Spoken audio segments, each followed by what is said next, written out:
Selamat pagi adik-adik, selamat jumpa lagi dengan Kak Budiman di sini dalam kebaktian virtual kita hari ini. Ini adalah rangkaian kebaktian prakem ketiga ya. 3 minggu sudah kita berturut-turut kita masuk dalam rangkaian kebaktian prakem menjelang camp anak ya. Nah, adik-adik, mari kita mulai kebaktian kita hari ini dengan membaca bersama-sama dari Ibrani 10 ayat 25 ya. Sekali lagi kakak katakan Ibrani 10 ayat 25 ya. Sudah kalian temukan ya? Yuk kita baca. Janganlah kita menjauhkan diri dari pertemuan-pertemuan ibadah kita seperti dibiasakan oleh beberapa orang. Tetapi marilah kita saling menasihati dan semakin giat melakukannya menjelang hari Tuhan yang mendekat. Adik-adik, mari kita masuk dalam pujian rukun cinta satu sama lain.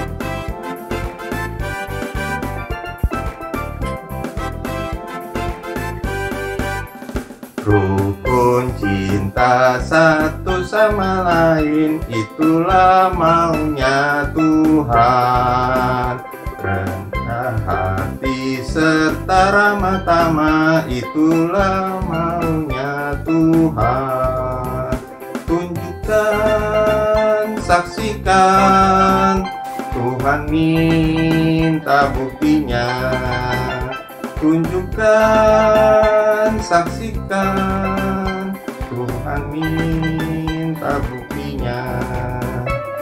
Rukun cinta satu sama lain, itulah maunya Tuhan. Rendah hati serta ramah tamah, itulah maunya Tuhan. Tunjukkan, saksikan, Tuhan minta buktinya. Tunjukkan, saksikan, Tuhan minta buktinya.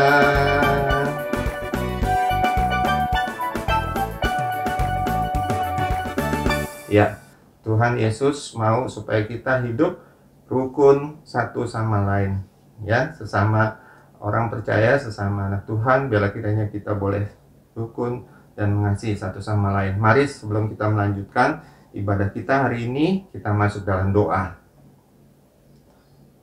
Bapa di dalam surga, kami ucap syukur dan terima kasih untuk segala pertolongan Tuhan, kasih dan penyertaan Tuhan yang Tuhan telah berikan kepada kami di waktu yang lampau. Saat ini Bapa, kami mau masuki kebaktian prakem kami hari ini. Biarlah kiranya Tuhan yang memimpin kami, menyertai kami, dan memberkati kami melalui firman Tuhan yang nanti akan disampaikan. Tuhan, mampukan kami untuk senantiasa hidup sebagai anak Tuhan yang berkenan di hati Tuhan dan melakukan apa yang sesuai dengan kehendak Tuhan dalam hidup kami. Terima kasih Tuhan, ampuni kami terlebih dahulu akan dosa dan salah kami. Dan kami mau menyerahkan semuanya ini hanya dalam satu nama Tuhan kami, Yesus Kristus. Amin. Adik-adik, kakak mau tanya, kalian pernah kerja kelompok nggak? Tentu pernah ya. Biasanya guru di sekolah kalau memberikan tugas kerjakan kelompok, biasanya kalian akan bertemu satu dengan yang lainnya, dengan teman-teman kalian mengerjakan satu tugas ya. Nah, tugas yang dilakukan secara berkelompok biasanya hasilnya itu lebih baik ya dibandingkan dengan kalau kita sendiri-sendiri. Ya kenapa? Karena masing-masing kita mempunyai ide, punya pikiran, punya perasaan yang bisa lebih baik manakala digabungkan menjadi satu. Ya. Nah, dalam kehidupan rohani kita juga demikian, ya. Manakala kita menjadi orang percaya, mengaku Tuhan Yesus sebagai Tuhan dan juru selamat kita, kita juga perlu hidup dalam satu lingkungan yang bisa saling mendukung, saling membangun, saling mendoakan, saling mendorong, saling memotivasi di dalamnya. Nah, hari ini nanti kalian akan masukkan dalam firman Tuhan, I grow in my cell group ya. Dia akan dibawakan oleh Kak Kristina. Tapi kita akan masuk dulu dalam satu pujian, satukanlah hati kami. Ya, satukanlah hati kami itu memuji dan menyembah Tuhan Yesus. Ya. Satukanlah hati kami untuk memuji dan menyembah Oh Yesus, Tuhan dan Rajaku. Eratkanlah tali kasih di antara kami semua Oh Yesus, Tuhan dan Rajaku. Bergandengan tangan dalam satu kasih, bergandengan tangan dalam satu iman, saling mengasihi di antara kami, keluarga kerajaan Allah. Kita nyanyikan sekali lagi. Satukanlah hati kami untuk memuji dan menyembah Oh Yesus, Tuhan dan Rajaku. Eratkanlah tali kasih di antara kami semua Oh Yesus, Tuhan dan Rajaku. Bergandengan tangan dalam satu kasih, bergandengan tangan dalam satu iman, saling mengasihi di antara kami, keluarga kerajaan Allah. Ya, sebenarnya biasanya kita kalau menyanyikan lagu ini kita saling bergandengan tangan adik-adik ya di kelas kita ya, satu dengan sebelah kiri sebelah kanan kita bergandengan tangan. Tapi dalam masa pandemi ini kita tidak secara fisik bertemu, tapi secara hati kita tetap boleh disatukan oleh Tuhan Yesus Kristus. Meskipun kita dibatasi oleh jarak, tapi kita bersatu hati, tetap berdoa, mendoakan ya teman-teman kita, sahabat-sahabat kita ya. Itulah pentingnya kita tetap dalam satu kelompok ya. Kelompok mungkin secara fisik tidak bertemu, tapi kita bisa ada sekarang metode cara virtual ya, lewat Zoom, lewat Google Meet dan sebagainya. Nah adik-adik, sebelum kita masuk dalam firman Tuhan, kakak mau mengajak kalian nyanyikan satu pujian lagi. Firman-Mu ku pegang selalu.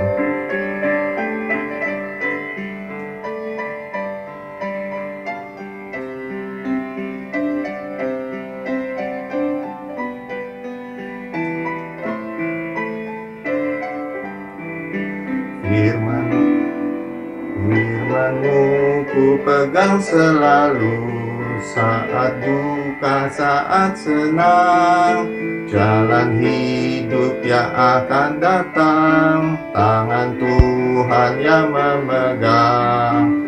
Pencobaan menghimpit aku dan menjadi keluhanku, firman-Mu ku pegang selalu, sayap-Mu tempat berteduh. Firman-Mu Tuhan ku pegang selalu, hilanglah keraguanku. Bila hatiku rasa susah, padamu aku berserah. Firman-Mu ku pegang selalu, maka amanlah jiwaku.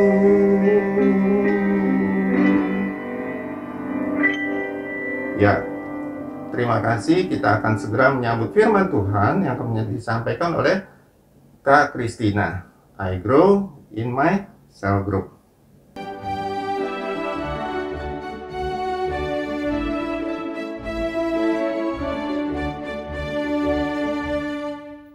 Adik-adik, mari kita membaca dan merenungkan firman Tuhan.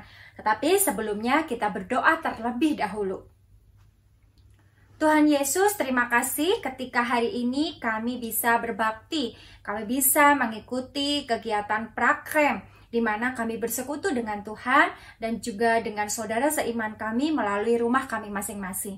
Saat ini kami akan membaca dan merenungkan firman Tuhan. Berkatilah supaya kami bisa fokus, kami bisa mengerti apa yang Tuhan inginkan untuk kami lakukan. Berkati juga Kak Kristina yang akan menyampaikan, supaya yang disampaikan sesuai dan seturut dengan kehendak Tuhan.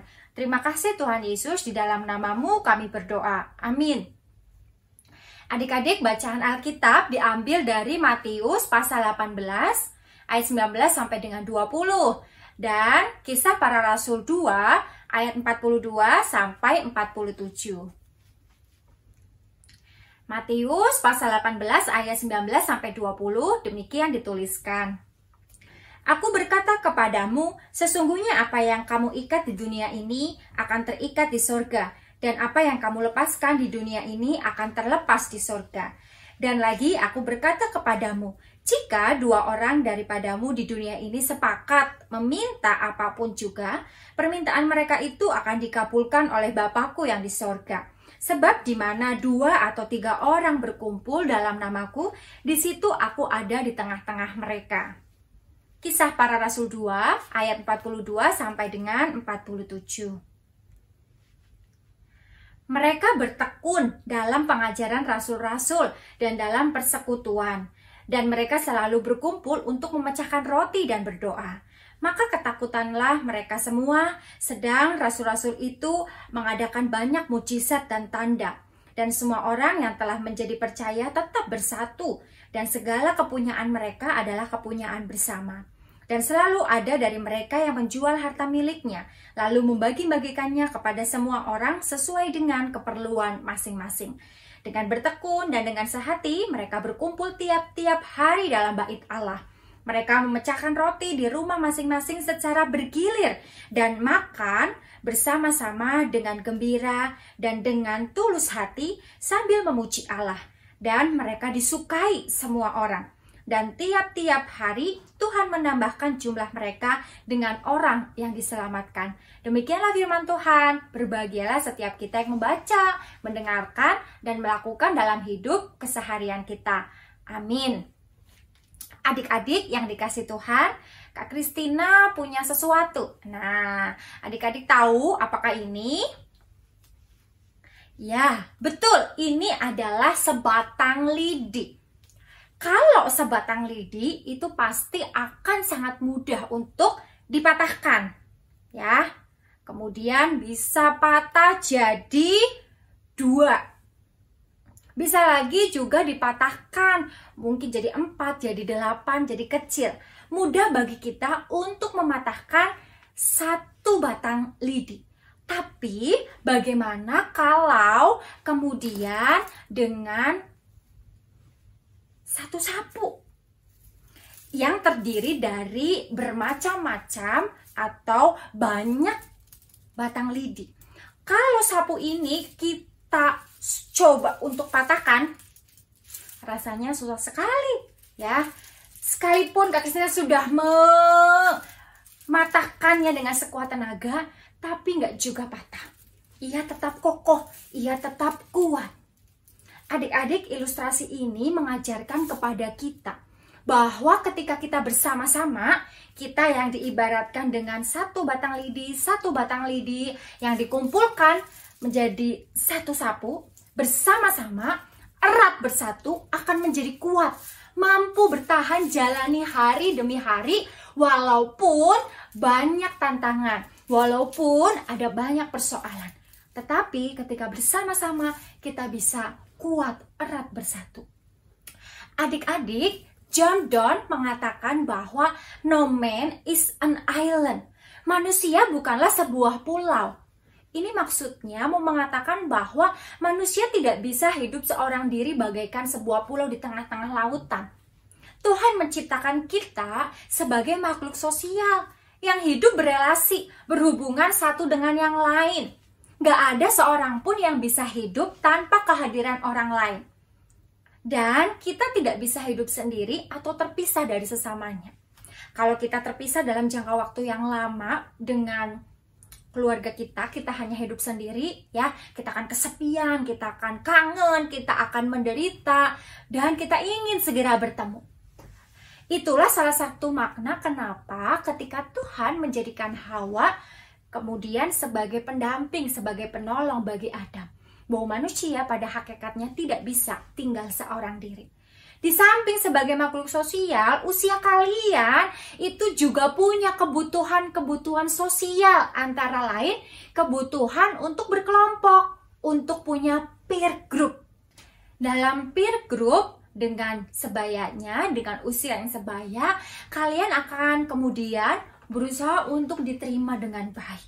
Berusaha untuk nggak ditolak dalam kelompok atau dalam peer group kalian. Di antara kalian, kemudian bisa terjalin ikatan perasaan yang kuat. Kalau misalnya salah satu dari kalian sedih, yang lain bisa ikut merasakan kesedihan. Kalau yang satu senang, kalian juga ikut senang. Lalu kelompok apa aja yang dimiliki oleh kalian saat ini? Mungkin kelompok belajar, kelompok ada sebagai anak-anak kelas tunas A, tunas B, atau tunas jam 10.30. Atau kelompok main game, kelompok les musik, atau kelompok les mata pelajaran, kelompok fotografi, misalnya olahraga atau robotik atau banyak yang lainnya. Dan kelompok itu sangat berpengaruh buat kita. Bisa kemudian membentuk tingkah laku kita, minat kita, kesukaan kita, sikap kita, pikiran kita. Kalau orang-orang di dalam kelompok itu punya pikiran yang positif, punya tingkah laku yang positif, minat, kesukaan, sikap yang positif, pasti itu juga akan memberikan pengaruh yang positif, yang baik buat kalian. Tapi bagaimana kalau sebaliknya? Ternyata orang-orang yang ada dalam kelompok kita, tingkah lakunya, minatnya, kesukaannya, sikapnya, pikiran, dan juga perasaannya itu seringkali negatif, maka akan memberikan pengaruh yang negatif, pengaruh yang tidak baik bagi kita. Adik-adik, firman Tuhan juga mengajar kita untuk senantiasa bersekutu, untuk senantiasa ada di dalam kelompok saudara seiman. Sebab tritugas gereja itu salah satunya juga bersekutu. Tritugas gereja adalah bersekutu, melayani, dan bersaksi. Bersekutu ini bukan hanya ada di dalam kelompok dan kemudian melakukan suatu kegiatan. Tetapi ketika kita bersekutu, kita juga hendaknya bertumbuh di dalam Kristus. Pertumbuhan rohani merupakan hal yang dikehendaki Tuhan terjadi pada setiap orang percaya, pada saya dan juga adik-adik. Kenyataannya Allah menciptakan kita untuk menjadi serupa dengan Kristus. Karena itu setiap orang yang percaya selalu mestinya bisa bertumbuh di dalam Tuhan. Dan Tuhan adalah dasar sebuah persekutuan. Di dalam Matius pasal 18 ayat 18 dikatakan, "Aku berkata kepadamu, sesungguhnya apa yang kamu ikat di dunia ini akan terikat di sorga, dan apa yang kamu lepaskan di dunia ini akan terlepas di sorga." Persekutuan adalah gambaran tindakan Allah yang nyata di dunia ini. Kita ini adalah gambaran dari Allah. Oleh karena itu, dasar dari persekutuan kita adalah Allah. Adik-adik, Tuhan juga hadir dalam persekutuan. Di dalam ayat yang ke-20 dikatakan bahwa sebab di mana 2 atau 3 orang berkumpul di dalam namaku, di situ aku ada di tengah-tengah mereka.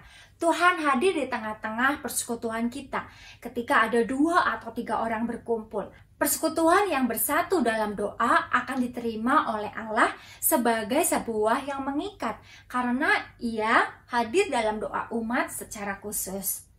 Adik-adik yang dikasihi Tuhan, dalam sebuah persekutuan ada juga anugerah yang Tuhan berikan. Dikatakan bahwa jika 2 orang daripadamu di dunia ini sepakat meminta apapun juga, permintaan mereka itu akan dikabulkan oleh Bapakku yang di surga. Tuhan memberkati sebuah persekutuan. Permintaan yang sepakat dipanjatkan dalam persekutuan akan didengar dan dikabulkan Tuhan sesuai dengan kehendaknya. Doa yang dipanjatkan bersama-sama kuat kuasanya. Allah mengabulkan doa itu sesuai dengan hikmatnya. Dapat terjadi Allah mengabulkan doa kita dengan cara yang lain daripada yang kita harapkan. Tetapi yakinlah bahwa itu yang terbaik dari Tuhan. Adik-adik, kita tahu betapa Tuhan menghendaki persekutuan dan ada anugerah di dalamnya. Mari kita belajar bagaimana cara hidup jemaat yang pertama. Dalam Kisah Para Rasul, pasal 2 ayat 42, dikatakan bahwa mereka bertekun dalam pengajaran rasul-rasul. Dan dalam persekutuan, mereka selalu berkumpul untuk memecahkan roti dan berdoa. Artinya, ketika kita ada dalam persekutuan, secara khusus nanti adik-adik dalam kelompok kecil, di remaja, adik-adik juga hendaknya senantiasa menggali firman Tuhan dan kemudian berkumpul untuk memecahkan roti dan berdoa. Artinya untuk ada dalam satu perjamuan kasih dan kemudian berdoa kepada Tuhan. Kisah Para Rasul 2 ayat 46 sampai 47 juga mengajarkan kepada kita dengan bertekun dan dengan segenap hati, berbagi dengan gembira, dengan tulus hati untuk memuji Allah. Mereka disukai semua orang. Tiap-tiap hari Tuhan menambahkan jumlah mereka dengan orang yang diselamatkan. Adik-adik nanti kalau ada dalam kelompok kecil, mari lakukan itu dengan tekun, dengan setia, dengan sehati. Berbagi segala pergumulan yang adik-adik alami, baik itu yang menyenangkan ataupun yang kadang-kadang menyedihkan. Adik-adik bisa sharing bersama-sama. Dan di bagian ketika adik-adik bersekutu, adik-adik juga mau untuk terus memuji nama Tuhan. Sehingga adik-adik mengalami kebaikan, mengalami perubahan diri menjadi baik. Dan seperti jemaat pertama pada Kisah Para Rasul 2, adik-adik juga akan semakin disukai oleh banyak orang. Jadi betapa pentingnya kelompok kecil adik-adik. Karena di dalamnya kita mengalami pertumbuhan rohani. Kita punya hubungan yang akrab dan hangat. Kita bisa berdoa bersama. Dan kita akan semakin mengenali apa potensi dalam diri kita yang bisa kita pakai, yang bisa kita kembangkan, bahkan memberikan kebaikan untuk kita pakai juga melayani. Dan selain itu, kelompok kecil juga memberikan pengaruh yang positif dalam keberadaan diri kita. Karena saya yakin bahwa kelompok kecil yang ada di dalam remaja nanti pasti akan memberikan hal-hal yang positif. Karena mereka terdiri dari orang-orang yang baik, ya, orang-orang yang senantiasa melakukan kehendak Tuhan. Adik-adik, miliki semangat untuk bersekutu di dalam kelompok kecil. Ketika kita menyediakan waktu untuk Tuhan, jangan khawatir, berkat Tuhan tidak berkurang sedikit pun di dalam hidup kita. Malah, yang mungkin terjadi, Tuhan akan menambahkan berkat-berkat-Nya bagi kita. Selamat bertumbuh di dalam Kristus melalui kelompok kecil yang akan adik-adik miliki. Tuhan memberkati. Mari adik-adik kita berdoa. Tuhan Yesus, kami bersyukur karena hari ini kami diingatkan akan keberadaan kami untuk senantiasa bersekutu. Kami bersyukur ketika nanti kami naik ke remaja, kami punya kelompok kecil. Dan biarlah kami boleh bertekun, kami setia, kami sehati dalam kelompok kami. Kami ingin benar-benar mengalami pertumbuhan di dalam Tuhan. Kami ingin merasakan hal-hal yang baik, yang positif, yang semakin membentuk kami menjadi pribadi yang baik. Dan kami semakin disukai oleh banyak orang. Dan biarlah kiranya kami pun semakin disukai oleh Tuhan. Tolong dan pimpinlah kami setiap waktu, ya Tuhan. Terima kasih Tuhan, kami menaikkan doa kami di dalam nama Tuhan Yesus Kristus. Mari adik-adik kakak undang kalian bangkit berdiri dengan sikap sempurna. Marilah kita mengikrarkan pengakuan iman rasuli. Baiklah masing-masing kita berkata, Aku percaya kepada Allah Bapa yang Maha Kuasa, Khalik langit dan bumi, dan kepada Yesus Kristus anaknya yang tunggal Tuhan kita, yang dikandung daripada Roh Kudus, lahir dari anak darah Maria, yang menderita sengsara di bawah pemerintahan Pontius Pilatus, disalibkan, mati dan dikuburkan, turun ke dalam kerajaan maut. Pada hari yang ketiga, bangkit pula dari antara orang mati, naik ke surga, duduk di sebelah kanan Allah, Bapa yang Maha Kuasa. Dan dari sana ia akan datang untuk menghakimi orang yang hidup dan yang mati. Aku percaya kepada Roh Kudus, gereja yang kudus dan am, persekutuan orang kudus, pengampunan dosa, kebangkitan orang mati, dan hidup yang kekal. Amin. Adik-adik, sekarang tiba saatnya kita akan masuk dalam saat kita memberikan persembahan. Adik-adik dapat memasukkan persembahan ke dalam kotak persembahan yang adik-adik siapkan sendiri, ya. Adik-adik bisa buat kotak sederhana, nanti uangnya dimasukkan ke dalam amplop, kemudian kumpulkan, masukkan ke dalam kotak ini, ya. Dan akan diberikan ke gereja saat kita sudah bisa sekolah minggu lagi di gedung gereja. Atau adik-adik dapat minta pertolongan orang tua dari papa mama untuk dapat memberikan persembahan melalui transfer ke nomor rekening yang tertera di bawah ini. Ya adik-adik ya. Oke. Mari kita akan berdoa untuk persembahan kita hari ini. Bapa di dalam surga, kami bersyukur, berterima kasih kami diberikan kesempatan untuk memberikan persembahan kami. Tuhan berkati persembahan yang telah kami berikan sehingga semuanya berkenan di hati Tuhan. Kami percaya Tuhan bahwa pemeliharaan Tuhan yang tetap berlaku dalam hidup kami senantiasa boleh berlangsung selanjutnya. Dan kami percaya Tuhan yang akan menolong kami menjalani kehidupan kami. Pakai persembahan kami Tuhan untuk dapat memperluas kerajaan-Mu. Terima kasih Bapa, ampuni kami akan dosa dan salah kami. Hanya dalam satu nama Tuhan kami Yesus Kristus, Tuhan dan Juru Selamat kami hidup. Kami mohonkan semuanya ini. Amin. Adik-adik yang dikasihi Tuhan, kini mari kita juga mengarahkan hati kita kepada Tuhan untuk menerima berkat Tuhan. Tuhan memberkati engkau dan melindungi engkau. Tuhan menyinari engkau dengan wajah-Nya dan memberi engkau kasih karunia. Tuhan menghadapkan wajah-Nya kepadamu dan memberi engkau damai sejahtera. Amin.